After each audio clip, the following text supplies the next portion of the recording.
I love पर अब बवाल हो गया है। बहुत दिन तक प्रदर्शन हुआ, जिस बात का डर था वही होने लगा है।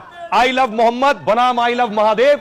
और उसके बाद देखिए, आज शुक्रवार था, जुमा। अगली तस्वीर, उत्तर प्रदेश के बरेली में प्रदर्शन हो रहा था। बड़ा प्रदर्शन, पुलिस पहले से मौजूद थी। भीड़ को पुलिस ने रोकने की कोशिश की है कि भीड़ उग्र ना हो। पुलिस ने लाठियों से कोशिश की कि भीड़ रुके, लेकिन भीड़ लगातार नारेबाजी कर रही थी। जुमे की नमाज के बाद बरेली में प्रदर्शन होना था। तय वक्त पर जुमे की नमाज खत्म हुई, उसके बाद भीड़ जुटने लगी। मुसलमान आई लव मोहम्मद के पोस्टर लेकर नारे लगा रहे थे। पुलिस ने भीड़ को समझाने की कोशिश की, लेकिन लोग माने नहीं। बड़ी संख्या में सड़क पर उतरे। मुसलमान जबरन ग्राउंड पर जाने पर अड़े थे। पुलिस के मुताबिक भीड़ को रोका तो उन्होंने तोड़फोड़ शुरू की। बरेली पुलिस का कहना है कि भीड़ ने धार्मिक नारे लगाकर पथराव किया है, छतों से भी पत्थर फेंके, इसलिए पुलिस को लाठीचार्ज करना पड़ा। पुलिस लाठीचार्ज और भगदड़ में कई लोग घायल हुए, जिन्हें अस्पताल में भर्ती कराया गया है। लेकिन बरेली में एक नहीं बल्कि 3 जगहों पर इस तरह का बवाल हुआ है। इस्लामिया ग्राउंड के साथ बारादरी और प्रेम नगर इलाके में भी हंगामा हुआ है। बरेली के आजम नगर में भी भीड़ इकट्ठा होने लगी तो पुलिस ने खदेड़ा है। बरेली में मौलाना तौकीर रजा ने प्रदर्शन का ऐलान किया था। कहा था इस्लामिया ग्राउंड में मुसलमान नमाज के बाद जमा होंगे। इसके बाद कलेक्ट्रेट तक मार्च करके ज्ञापन देने का प्लान था।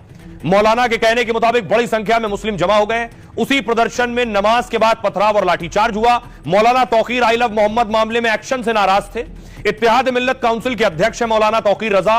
तौकीर अक्सर अपने भड़काऊ बयानों के लिए भी विवादों में रहे। 2010 में बरेली में दंगा करवाने के आरोप भी तौकीर पर लगे। मामला कोर्ट में चल रहा है। तौकीर बार बार मुसलमानों पर अत्याचार का आरोप लगाते हैं। तौकीर ने कहा था, मुसलमानों पर अन्याय नहीं रुके तो सड़कों पर उतरेंगे।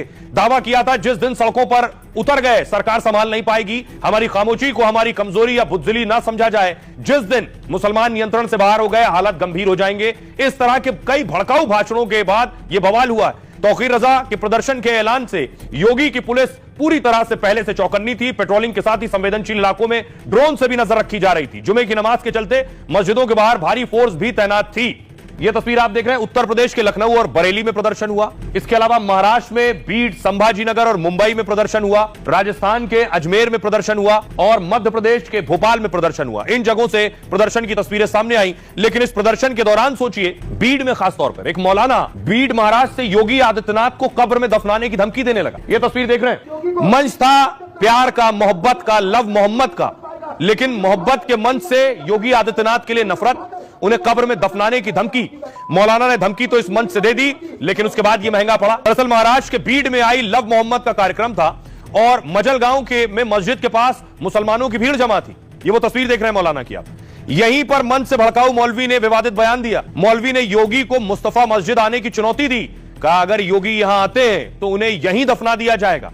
मौलवी ने भीड़ के सामने योगी के लिए काफी अपशब्द बोले। भड़काऊ मौलवी का नाम अशफाक निसार शेख बताया जा रहा है, जिसके मंच से भड़काऊ भाषण पर भीड़ तालियां बजाती रही। मौलवी कानपुर में आई लव मोहम्मद मामले में एक्शन से भड़का हुआ था। बोला, तेरे में इतनी हिम्मत है कि तू बैनर लगाने पर गिरफ्तार करेगा। मौलवी ने धमकी दी, मस्जिद के सामने उसे दफना देंगे। मौलवी अशफाक का योगी को धमकाने वाला वीडियो वायरल हो गया, जिसके बाद बीड पुलिस ने आरोपी मौलवी पर केस दर्ज किया। मौलवी पर आयोजक पर बीएनएस की धारा 299, 302 और 223 में एफआईआर हुई है। जानबूझकर अपमान और धार्मिक भावनाएं भड़काने का केस दर्ज हुआ है। इन धाराओं में 3 साल तक की जेल और जुर्माना होता है। महाराष्ट्र पुलिस इस मामले में बड़े